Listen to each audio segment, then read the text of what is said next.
The various politicians in various provinces and levels of government and opposition who have been on trips for quote-unquote non-essential travel over the past couple of weeks. Some people have lost positions due to that. So maybe you can just give us an update on where that is at, a political hot potato to say the least.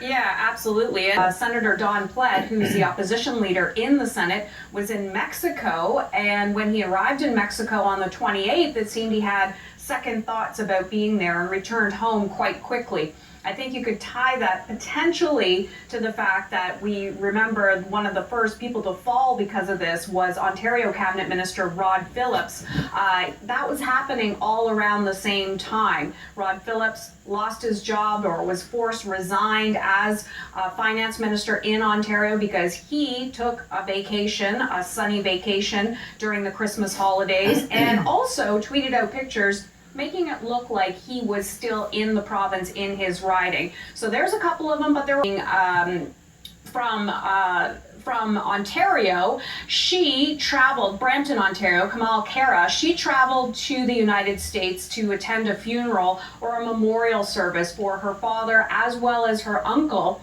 who had passed away earlier in the year. She felt that even though this was essential travel, she still stepped down from her parliamentary role as secretary to the Minister of International Development. That was one Liberal MP. There was also a second Liberal MP, his name Samir Zuberi.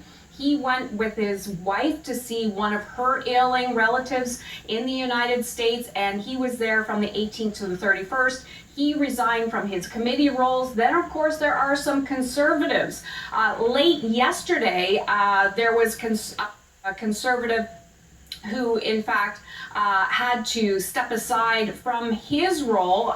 There's Ron Liepert, he's one that was traveling to the United States. His office said it was essential house services and maintenance there. But there was David Sweet. He traveled to the United States, didn't tell the whip, went there for essential service and decided he felt for his home repairs or something to that effect. But he felt that he wanted to stay in the United States. Aaron O'Toole said, okay, you didn't inform the whip of this. You are removed from your roles on committees. But we also learned yesterday late in the afternoon, Mr. Sweet tweeted that he would still stay in the United States and was not going to run in the next election, but of course will remain on as an MP until then. So lots of MPs who did this, and Canadians are sitting at home saying, hold on a second, I adhered to the rules that your governments have put in place. And I'm not even talking about the provincial governments that have been had problems with this.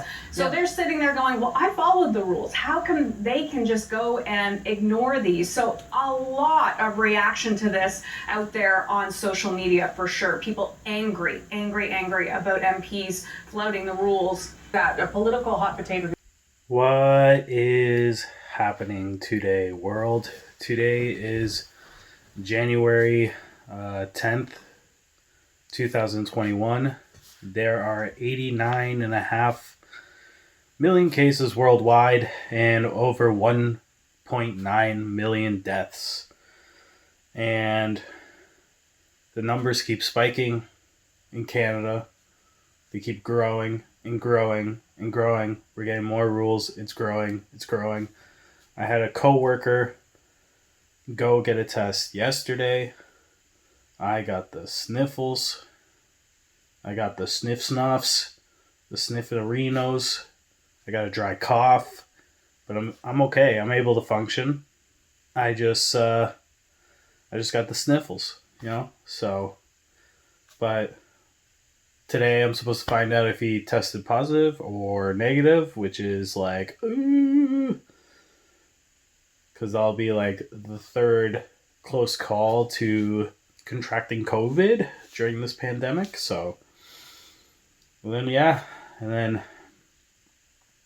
they made new vacation rules because of all these politicians that went on vacation. Now you have to get a negative test in that country where you vacationed in to come back. It is a shit show.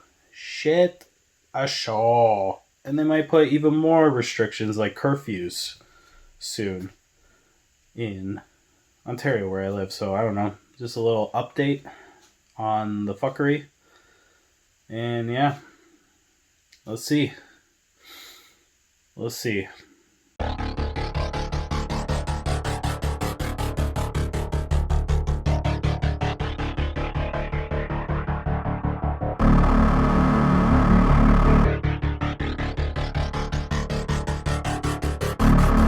That a political hot potato, that a political hot potato, that a political hot potato, that a political hot potato.